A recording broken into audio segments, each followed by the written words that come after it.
편하게 주무셨습니까? 저는 그 성경을 이 두 시각으로 이렇게 연구를 합니다. 하나의 시각은 성경에 많은 사람들이 등장을 하는데 그 사람들이 하나님을 어떻게 믿었는가? 다니엘이나 모세처럼 하나님을 잘 믿은 사람도 있죠. 그러나 또 하나님을 잘 믿지 못하고 실수한 사람들도 성경에 많이 있습니다.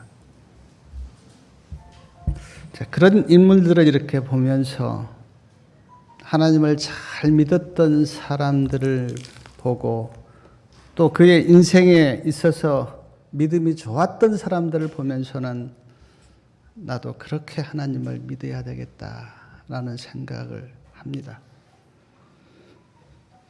반대로 실수한 사람들을 보면서는 나는 그렇게 하나님을 믿지 않아야 되겠다.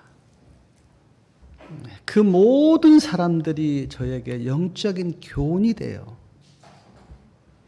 하나님을 잘 믿었던 사람에게는 그 믿음을 본받게 되고 또 하나님을 잘 믿지 못한 사람들을 보면서는 나는 그런 실수를 하지 않아야 되겠다고 하는 그런 시각으로 성경을 보는 한 시각이 있고요. 또 하나의 시각은 그들이 믿었던 하나님이 어떤 분인가 아주 중요한 시각입니다. 하나님이 어떤 분이었는가? 모세에게 나타나신 그 하나님은 어떤 분이었으며 엘리야에게 나타난 그 하나님은 어떤 분이었으며 이사야가 만난 그 하나님은 어떤 분이었으며 에레미야가 만난 그 하나님은 어떤 분이었는가? 하나님을 배우게 돼요. 자, 성경이 66권으로 되어 있죠. 왜 66권으로 성경이 되어 있을까라고 제가 생각하면서 느낀 게 뭐냐면 다 만난 하나님이 조금씩 달라요. 어떤 분에게는 하나님께서 자비로 나타나셨습니다. 하나님의 자비를 보여주셨어요.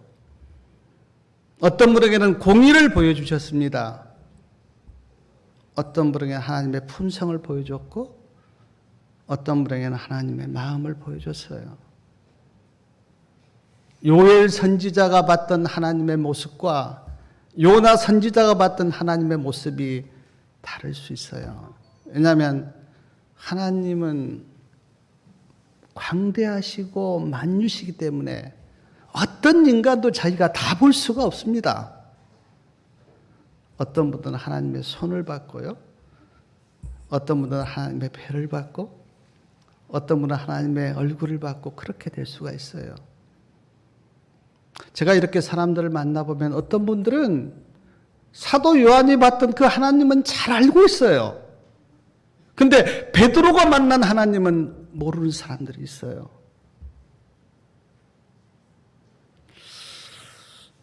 저는 그래서 이제 오늘 아침 시간에 아브라함의 하나님이 어떤 분인가 생각해 보려고 합니다.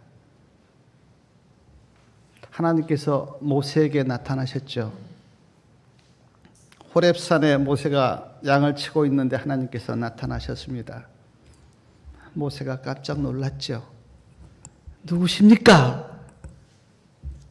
그때 하나님의 대답이 나는 아브라함의 하나님이다. 너희 조부 야곱의 하나님이고 이삭의 하나님이었다. 그렇게 두 번이나 대답하셨어요. 모세가 내가 이스라엘 백성들에게 가서 누가 나를 보냈다고 그렇게 말해야 됩니까? 라고 했을 때도 그래 아브라함의 하나님, 이삭의 하나님, 야곱의 하나님이 너를 보냈다고 가서 이야기해라. 그래서 우리는 하나님을 모르잖아요.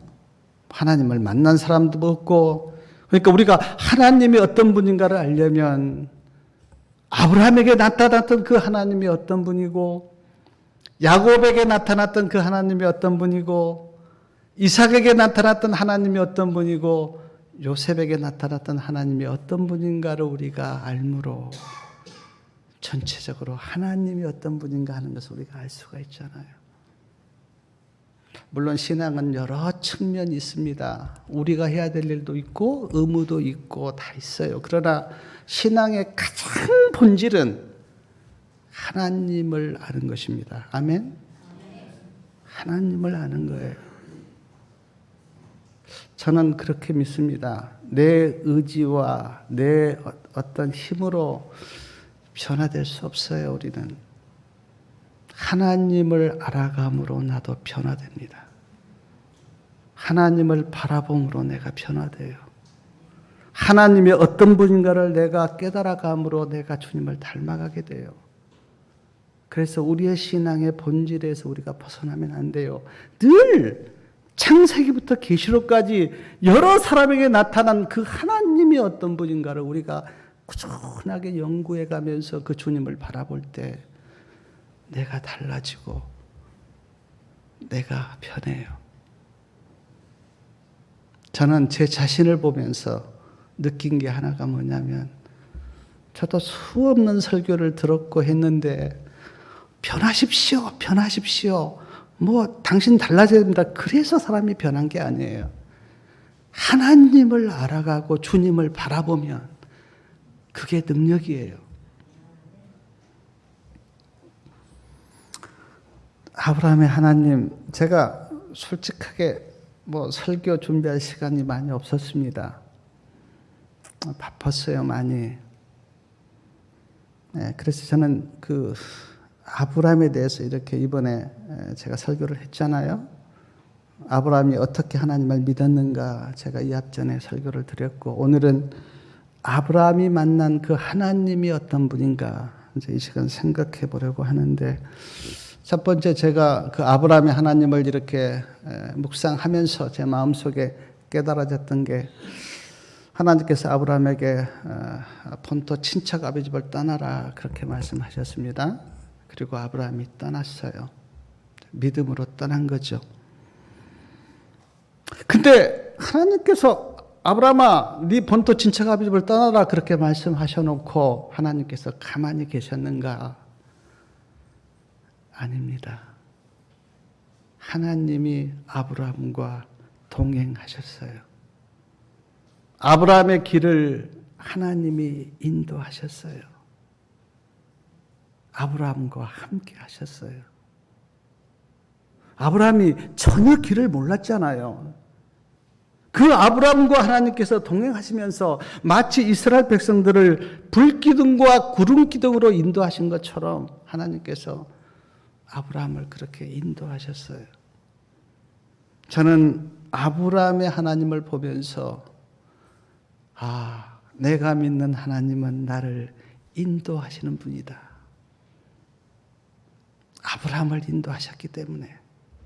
그리고 제 생애를 돌아보면서 내가 간증할 수 있는 것이 하나님이 나를 지금까지 인도하셨다.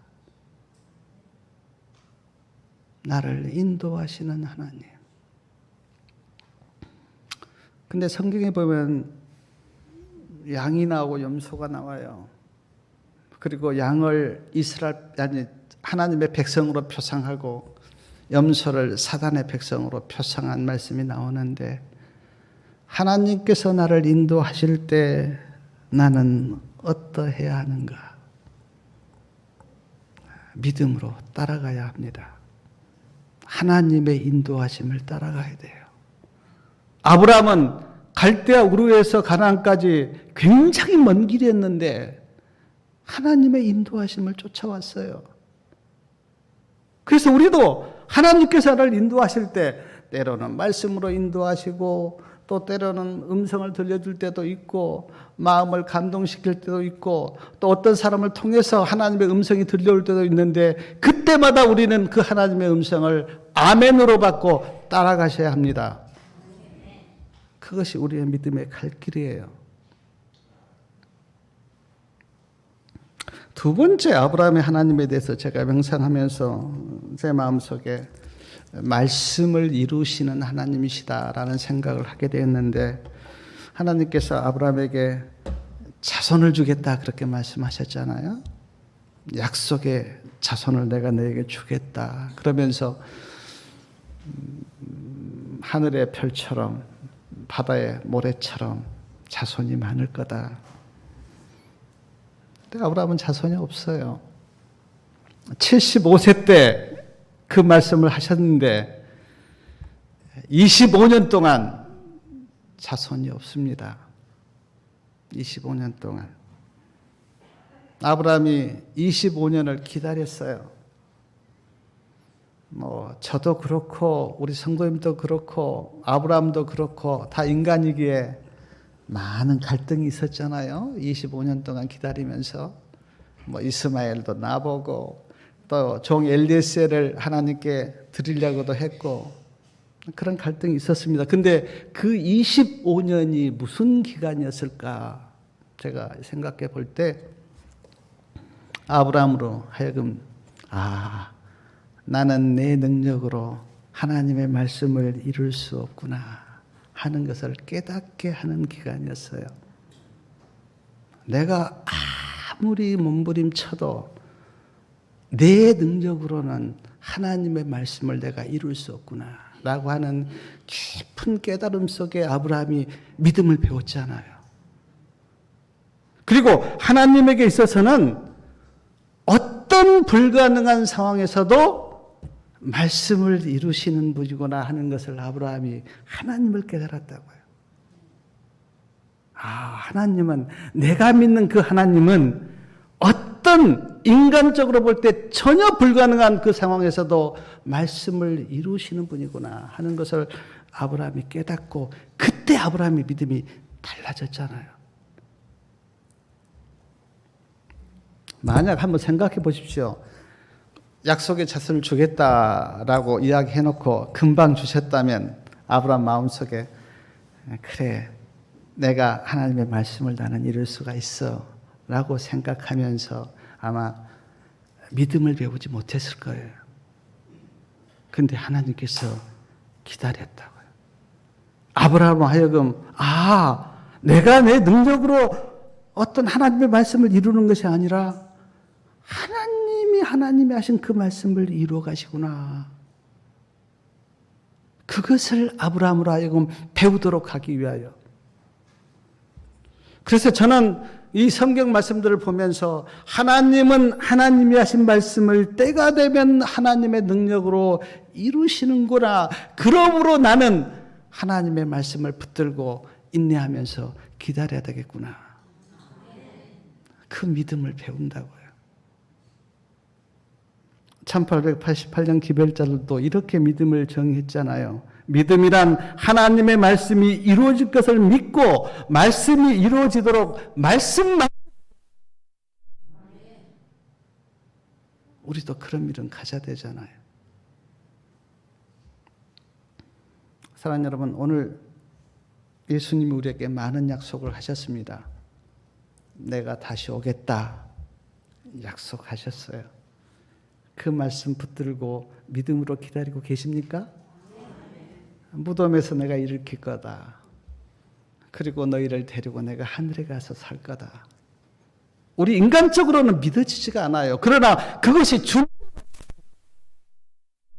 그 말씀을 믿음으로 붙들고 있잖아요.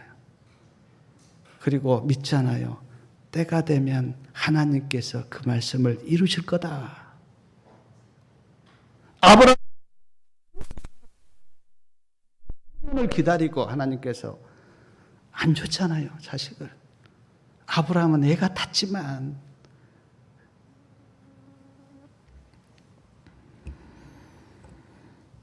사랑하는 여러분, 우리에게 하신 그 모든 말씀을 예수님이 이루십니다.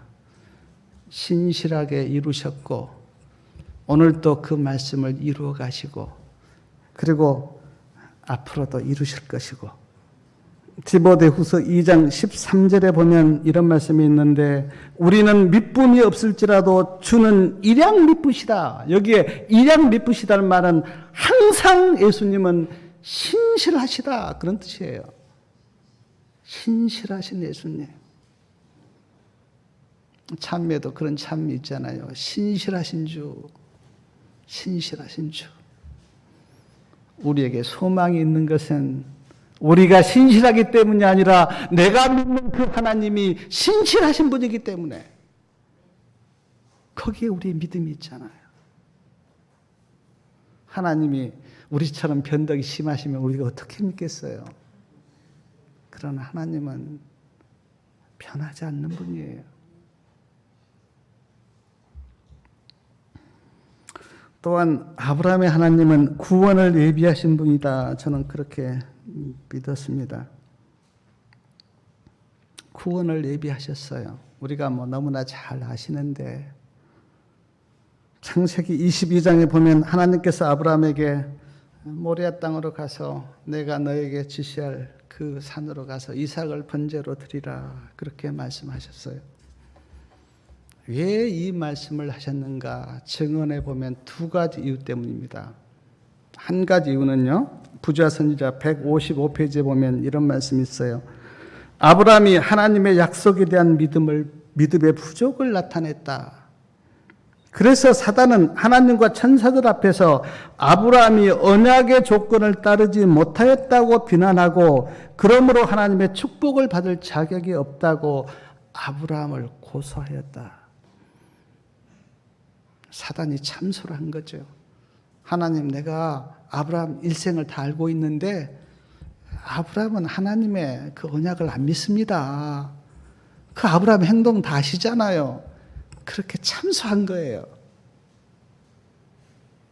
그 참소 때문에 모리아 산에 번제로 이삭을 드리는 그 시험이 주어졌는데 그러나 하나님은 알고 계셨어요. 그래, 전에는 아브라함이 그렇게 믿음이 없었지만 이제는 아브라함은 하나님의 언약을 붙들고 있다고 하는 것을 아시고 그 시험을 시작하신 거 아니에요. 하나님이 다 하셨기 때문에. 그리고 시험에서 아브라함은 승리했죠. 제가 이렇게 말씀을 이렇게 묵상하면서 생각해 보기를 사단은 늘 우리를 참소해요. 제가 보니까 저 영혼은 하나님 잘 안 믿는 것 같습니다. 믿음이 없습니다. 하나님의 백성이 아닙니다. 그렇게 참소해요. 그때 하나님께서는 아니다. 저 영혼은 나를 믿는다. 내 백성이다. 하나님과 사단 사이에 나를 두고 대쟁투가 벌어진다고 이렇게 생각해 보면 참 내가 하나님 편에 서서 믿음을 지켜야 된다고 하는 마음을 갖게 돼요. 왜냐하면 하나님은 물론 다 알고 계시지만 그러나 사단이 그렇게 나를 두고 참소할 때 내가 믿음으로 행동하지 않으면 그 하나님의 마음이 얼마나 아프시겠어요.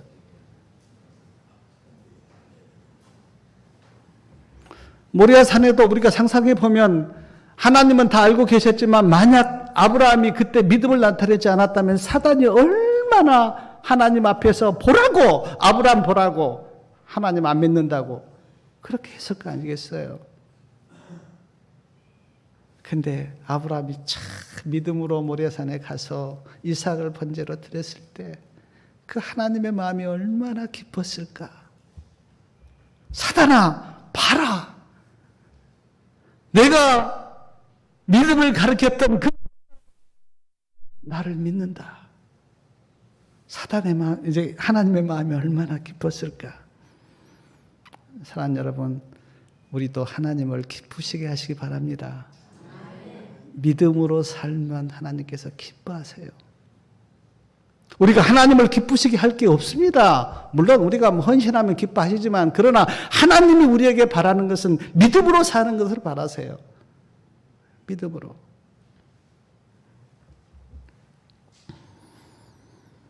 그리고 또 하나 모리아산에 이삭을 번제로 드리라는 말씀이 주어진 이유를 부자 선지자 154페이지에 이런 말씀이 있습니다.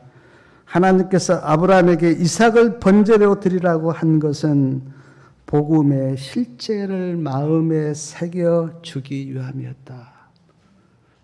복음의 실제를 아브라함으로 하여금 경험하도록 하기 위하여 그 시험을 줬다는 거예요. 자, 아브라함이 모리아산에 갔습니다. 이삭을 데리고. 그리고 칼을 높이 들었어요. 그때 하나님께서 막으십니다. 아브라함아, 아브라함아 그렇게 불렀어요. 아브라함이 대답합니다. 내가 여기 있나이다. 하나님께서 말씀하십니다. 이삭에게 손을 대지 말라. 그러나 아브라함은 그 모리아산의 경험을 통해서 마음속에 깊이 깨달아진 게 뭐냐면 독생자 예수님을 주신 하나님의 마음이 어떤 마음이었는가 하는 것을 깨달았다 그랬어요. 증언해 보면. 그것을 깨닫게 하기 위해서 모리아산에 이삭을 번제로 드리라는 경험을 하시게 하셨다는 거예요. 사랑하는 여러분, 우리가 신앙을 하면서 가장 중요한 것은 나를 사랑하신 그 하나님의 마음이 어떤가 하는 것을 깨닫는 겁니다. 그거 깨닫지 못하면 마음속에 사랑이 들어오질 않아요. 사랑을 느끼지를 못해요. 아마 다 아신 이야기일 건데 제가 들었던 이야기예요. 이건 아마 미국에서 실제로 있었던 이야기라고 제가 그렇게 생각하고 있는데 미국에 가면 어느 다리가 있대요. 옛날 한국에도 뭐 낙동강경가 뭐 제가 그런 기억도 나는데 그 다리가 이제 이렇게 딱 강 위에 놔져 있는데 큰 배가 지나갈 때는 그 다리가 이렇게 들려져야 했고요. 기차가 지나갈 때는 그 다리가 이렇게 펼쳐져야 했어요. 그런데 어느 날 그 다리를 들었다 놨다고 하는 그 책임을 맡고 있는 어린 아들이 거기에 놀러 온 겁니다. 그리고 배가 지나가게 됐는데 다리를 들었어요. 그런데 그 어린 아들이 그 들려진 다리 위에 올라간 겁니다. 근데 급하게 신호가 왔어요. 지금 기차가 오고 있으니 그 다리를 내려라. 책임을 맡은 그 사람이 다리를 내리면 자기 아들이 죽습니다. 다리를 내리지 않으면 기차가 물에 빠져요. 이렇게 할 수도 없고 저렇게 할 수 없는 그 상황에서 제가 들었던 이야기는 다리를 내렸습니다. 자기 아들은 죽었어요. 그리고 기차는 지나갔어요. 그 이야기 끝에 우리 마음속에 참 찔림이 오는 것은 그러나 기차에 탄 그 사람들은 기차 안에서 그냥 놀고 노래 부르고 자고 먹고 하면서 전혀 아무 일이 없었던 것처럼 그렇게 지나갔다는 거예요. 그런데 사랑하는 여러분, 그 이야기가 하나님이 예수님을 보낸 이 세상 이야기 아닙니까? 하나님께서 자기 아들을 십자가에 죽게 해서 우리를 구원했는데 우리는 아무 일도 없었던 것처럼 그냥 세상 사람들도 그렇고 어쩌면 우리도 먹고 놀고 마시고 TV 보고 하면서 그렇게 지내요. 아무 일도 없었던 것처럼.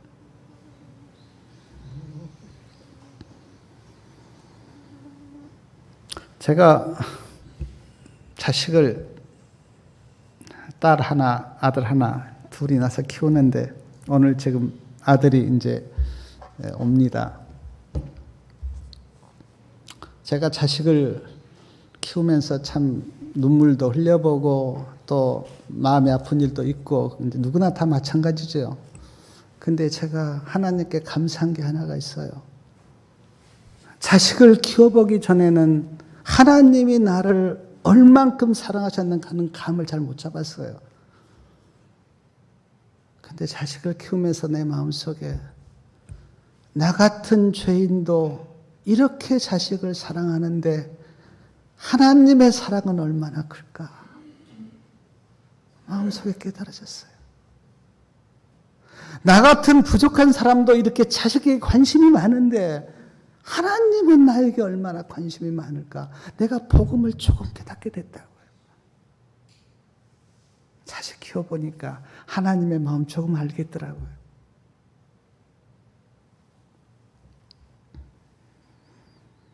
아브라함이 이삭을 번제로 드리는 그 모리아산의 경험을 통해서 하나님께서 그 예수님을 보내셔서 나를 구원하신 그 복음의 실체, 그것이 무엇인가를 마음속에 깨닫고 아브라함의 믿음이 좋아졌다고 증언의 기록도 있잖아요. 아브라함은 그때 복음을 발견했다. 사랑하는 여러분, 나를 구원하기 위해서 독생자를 내어주신 하나님의 마음을 깨닫는 은혜가 있기를 바랍니다. 또 하나 아브라함의 하나님이 어떤 분인가 제가 이렇게 묵상하면서 마음속에 아브라함의 하나님은 아브라함을 지켜주셨다. 저는 그렇게 봐요. 우리 모두를 지켜주신 것처럼. 기근이 들어서 애굽에 갔어요. 믿음의 행위가 아니었죠. 우리 같으면 그래 내가 가라고 하지도 않았는데 애굽에 너 간 것 보니까 너 거기서 고생 좀 하라. 그렇게 할 수도 있는데 하나님은 철저하게 아브라함을 보호하시잖아요. 누구도 손 못 대도록. 누구도 손 못 대도록. 바로가 사라를 자기 아내로 삼으려고 할 때도 하나님께서 철저하게 막으시고, 그리고 더 많은 풍성한 은혜를 가지고 돌아오도록 아브라함을 지켜주시는 하나님. 제가 제 인생을 이렇게 말씀 앞에서 돌아볼 때, 제가 이제 운전을 늘 하잖아요. 뭐 여기도 가고 저기도 가고 하는데, 운전하다 보면 꼭 내가 뭐 잘못해서 위험한 상황이 아니에요. 어떨 때는 막 트럭이 이렇게 밀려올 때도 있고, 막 다른 차가 나를 받으려고 할 때도 있고 위험한 상황이 많이 있는데 그때마다 하나님께서 지켜주셨어요. 사람들에게 속임을 당할 때도 있었는데 지금 돌아보니까 그때도 하나님께서 나를 지켜주셨고, 영적으로 막 혼란을 일으켜서 위험한 고비가 있었는데 그때도 하나님께서 나를 지켜주셨고, 참 아브라함의 하나님 그리고 나의 하나님은 나를 지켜주시는 분이다. 그래서 저는 그 시편 121편 그 말씀을 내가 참 좋아해요. 시편 121편 제가 한번 읽어드릴게요. 한번 들어보십시오. 다윗의 기도인데, 내가 산을 향하여 눈을 들리라. 나의 도움이 어디서 올꼬. 나의 도움이 천지를 지으신 여호와에게서로소이다. 여호와는 너를 지키시는 자라. 여호와께서 내 우편에서 내 그늘이 되시나니 낮에 해가 너를 상치 아니하며 밤에 달도 너를 해치 아니하리로다. 여호와께서 너를 지켜 모든 환난을 면케 하시며 또 내 영혼을 지키시리로다. 여호와께서 너의 출입을 지금부터 영원까지 지키실 것이다. 지키신다는 말이 5번이나 나오는데 하나님이 어떤 분이신가? 나를 지켜주시고 나를 보호하신 분. 저는 추워도 제가 지혜가 많아서 내가 판단력이 좋아서 여기까지 왔다고 저는 생각을 합니다. 나로서는 엄청난 함정에 그리고 미혹되는 그런 경우들이 많이 있었지만 그때마다 하나님께서 나를 지켜주셨어요. 너무 감사하고 하나님을 찬양하지 않을 수가 없어요. 지금 생각해보면 내가 오늘 이 자리에서 이렇게 믿음 안에 있었다고 하는 그 은혜를 내가 생각할 때 아브라함의 하나님 그리고 나의 하나님은 나를 지켜주신 분이다. 근데 물론 세상 사람들을 다 지켜주신 것도 틀린 말은 아니지만 그러나 누구를 지켜주시는가? 하나님을 바라보는 자를, 그리고 하나님 안에 있는 자를, 그리고 하나님을 의지하는 자를 하나님은 지켜주세요. 사랑하는 여러분, 그냥 내가 인간적인 꾀나 인간적인 방법을 가지고 그렇게 하지 마십시오. 그거는 결코 도움이 안 돼요. 잠잠히 하나님을 바라보고 하나님을 의지하면 하나님이 지켜주십니다. 그게 저도 뭐 인생을 살면서 이런 경험 저런 경험 내가 인간적인 꾀를 써서 해보려고 했던 때도 있었고 하는데 결국 내가 내린 결론이 뭐냐면 그것보다는 하나님을 의지하고 잠잠히 기다리고 있으면 하나님께서 지켜주신다. 그걸 내 마음속에 느끼고 지금은 그래요. 지금은 그냥 하나님을 의지해요. 하나님을 바라보고. 창세기 14장에 보면 아브라함이 조카 롯을 구하기 위해서 380명을 데리고 그 군사들과 싸울 때도 하나님께서 아브라함을 지켜주셨고, 참 아브라함의 생애, 아브라함이 결코 잘해서가 아니라 하나님이 아브라함을 지켜주셨고 인도하셨기 때문에 믿음의 조상이 된 거 아닙니까? 그리고 우리가 이 앞전에도 뭐 14만 4천을 우리가 배웠는데 하나님이 나에게 은혜를 주시고 말씀을 주시고 그렇게 해서 내가 14만 4천이 만들어지는 것이지 우리와 세상 사람이 다를 바가 뭐가 있습니까? 똑같은 인간이에요. 똑같은 인간이에요. 그러나 단 하나, 오늘 우리가 새 언약 아래에 있기 때문에, 새 언약 아래에 있다고 하는 것은 예수님을 마음에 영접하면 너희 겠다고 하는 게 새 언약 아닙니까? 새 언약 아래에 있기 때문에 주님, 나는 능력이 없고 부족하지만 내가 주님을 믿고 의지하면 주님께서 나를 인도하시고 이루시겠다고 하는 그 언약 아래서 내가 주님을 붙들고 있으면, 그리고 말씀 안에 있으면, 하나님 안에 거하면 하나님께서 이루시겠다고 하는 그 약속 아래서 우리가 소망이 있고 희망이 있잖아요. 사랑하는 여러분, 제가 아브라함의 하나님에 대해서 잠깐 말씀을 드렸어요. 아브라함의 하나님은 나를 인도하시는 하나님이다. 그리고 지켜주시는 하나님이다. 구원을 예비하시는 하나님이다. 제가 우리 성도님들에게 부탁드리고 싶은 것은 창세기부터 계시록까지 많은 사람들이 만났던 그 하나님에 대해서 연구하시기 바랍니다. 요셉의 하나님은 어떤 분인가? 야곱의 하나님은 어떤 분인가? 모세의 하나님은 어떤 분인가? 연구하세요. 그러면 하나님이 보실 거예요. 막연하게 하나님을 믿는 것은 그건 미신과 다를 바가 없어요. 우리는 철저하게 그 속에서 연구해 가면서 하나님이 내 안에 그려져야 돼요. 아, 하나님은 이런 분이구나. 그러면 믿음은 자연스럽게 생깁니다. 그것이 신앙이에요. 마태가 만난 그 하나님. 마태는 예수님을 왕으로 표상했잖아요. 그러나 누가는 예수님을 인자로 표상했다고요. 요한은 예수님을 하나님의 아들로 봤다고요. 마가는 예수님을 종으로 봤다고요.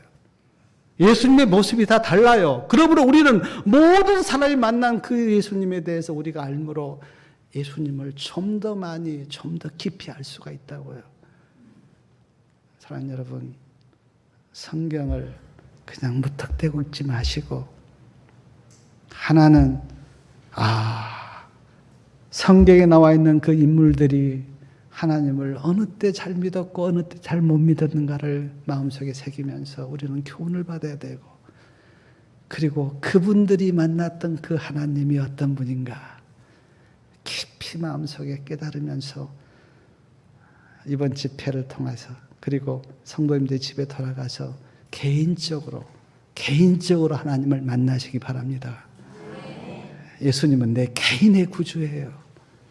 여러 번 이야기하셨어요. 개혁운동 오셨다고 구원이 아닙니다.